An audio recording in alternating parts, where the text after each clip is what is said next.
Help కాపాడండి ఎవరైనా, help help, building పై నుంచి కింద పడిపోయినా కాపాడండి.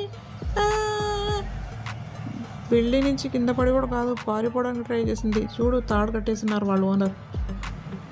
అట్లా పారిపోకూడదమ్మా, మీ బిల్డింగ్ పైన అదే పైన తాడుతో కట్టేస్తున్నారు కదా మీ ఓనర్, అట్లా పోవచ్చా?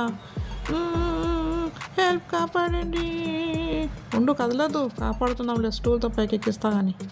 ఇప్పుడు దూకు, ఇంకా దూకు, ఉండండి, ఇంకా పైకెత్తండి, పైకి దూకి ఇంకా. అమ్మ నా కాలు ఇరుక్కుపోయింది, నేను దూకలేను. పెద్ద ఆయన కత్తెర తీసుకొని తాడు కట్ చేసి పెద్ద ఆయన. అవును మే, అప్పటి నుంచి ఆలోచన రాని, తీసుకురాపో. అదే కట్ చేస్తున్నా కింద పడతావు చూడు. అమ్మయ్య బతికిపోయినా, థ్యాంక్ యూ పెద్ద ఆయన. బతుకుంటే బలిసాగు తినచ్చు కానీ ఇళ్ళలో పెరగకూడదు బా, తాళ్ళతో కట్టి పడేస్తారు.